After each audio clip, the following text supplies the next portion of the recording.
Welcome! My name is Mia and today we are reviewing BlazBlue Central Fiction, the special edition that just came out on the Switch. Recently I've been playing a lot of Dragon Ball FighterZ, kind of to hype myself up a lot for the new Broly movie. And at the end of last year I borrowed a friend's copy of Tekken 6 on PlayStation 3. And also I may have played a lot of Tekken Tag Tournament and the Street Fighter for Arcade Collection casually. I've been playing quite a bit of variety of fighting games in the last couple of months. Still have to try out Soul Calibur, haven't gotten to that.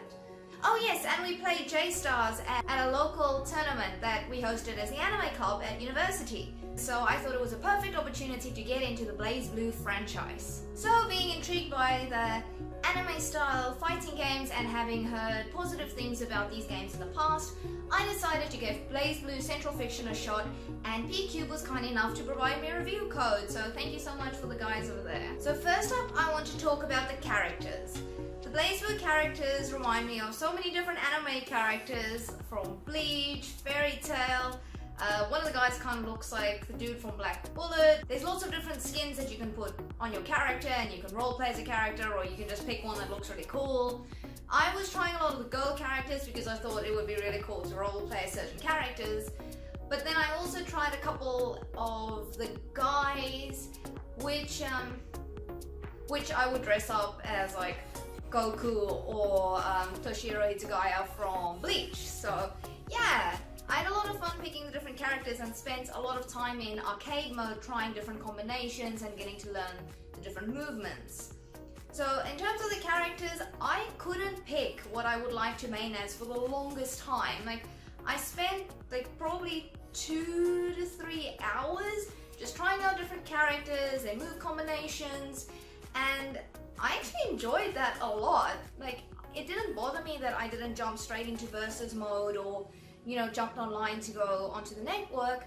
I just had a really great time seeing the different strengths and weaknesses of the different characters. So much so that I'm keen to play the story mode, and the story mode campaign, according to How Long to Beat, is anything from, I think they were saying 13 to 18 hours to complete. And I'm sure on the Switch, because I've noticed on How Long to Beat, sometimes on the Switch it's a bit slower. I don't know, maybe us Nintendo fans just like to immerse ourselves a bit longer in the world. I don't know. But yeah, seeing so many different characters and what they do and how they interact, especially in the tutorial mode, that made me really excited to play the story mode of a game. And I only recently started playing the story mode in Dragon Ball FighterZ, but that of course intrigues me because of the anime, and it adds story to the anime, and I really want to unlock Android 21. But that's a different story. Due to this being the special edition on the Switch, it already comes with all the DLC, the characters, or the full roster that you need to start playing the game. You don't have to play the story to unlock more characters, which I think is very clever, especially on the Switch. I mostly played with my Pro Controller, but I went to a coffee shop once and thought, oh, I'll just play a bit of BlazBlue, and I actually just ended up playing with my left-hand controller. Like, I turned it sideways and just kind of played with that.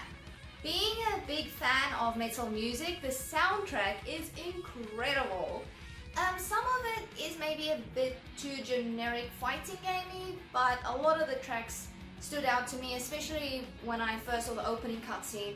Honestly, when I first saw the opening, I was like, I can just sit on the couch and I would watch this anime. I don't know what it is, but it looks gorgeous and I would watch it. Speaking of which, if you want some other me ramble on about metal music, then you should totally check out my Gal Metal review that I did on the Switch, which is a rhythm style RPG game. What I appreciated the most about this game was that it didn't have a steep learning curve. A lot of games these days, they depend on you already having played a similar game in the past, or this isn't the first game in that genre. BlazBlue has a bit of hand-holding, if you would like it to, by having a much more comprehensive tutorial mode, which I really appreciated, because I remember when I played FighterZ first on the PC, I found it a bit confusing at the start, and yeah, it was a bit strange, whereas Pokémon had a really good tutorial mode. And I mean, even if you've played fighting games a lot in the last couple of years, it's good to brush up on those certain things, or there's combinations that you forget or inputs. So I like that it was welcoming to a new audience. Also that it didn't just have easy, normal, hard, it had a beginner's mode and then it's kind of a very hard, I can't remember what they called it, but it was like the beast mode version. The scenery and the backgrounds are really beautiful and it's magnificent visuals as it comes down to the fighting stage. There's really not a lot I can fault on this game, which I feel bad about because I do want to mention, you know, one or two things that I'm like, oh, you know, they could have done this better or that better. But honestly, I just really enjoyed the game and it's definitely worth checking out. There is another BlazBlue game on the Switch, but I haven't played that one, I've only played this one. I know a lot of people are complaining about the fact that it doesn't have an English dub, but that didn't really bother me because it's not like how I grew up with Dragon Ball Z watching the English version and then suddenly having to hear the Japanese voices, so it was fine. I didn't mind that. I can understand why for this port it would have been cool to have a dub track, especially in something like the story mode or the tutorial mode or something. When you are playing around in arcade mode and you have the different characters, you can switch immediately to a different character. It would have been nice to just have like a tiny little sprite icon of what they look like, because to memorize the names of the characters take a while and then you accidentally put in the wrong name and it gets confusing. So it's supposed to be a shortcut, but then it takes you longer in the end. So yeah, that could have been a bit smoother, but otherwise I had a lot of fun playing it and I hope you do too. Let me know if you're picking up this or if you have any other fighting games on your Switch. So thank you again to the developers and publishers for bringing BlazBlue Central Fiction to the Switch and of course providing me with a review code. I had so much fun playing it. I didn't expect to enjoy the game as much as I did. I try not to expect too much, especially from a new franchise when I get into it, but I can't wait to play more of it and I can't wait to take it along to our games nights at uni and have some multiplayer, you know, play against my friends and that. So as an anime fighting game, if you just want something casual, then I would recommend getting this one on the Switch. Be sure to check out some of our other reviews on the channel and subscribe if you haven't already. There'll be some Pokémon content coming out next week and then more Nintendo discussion type reviews the week after. So make sure that you're subscribed. Thank you so much for watching.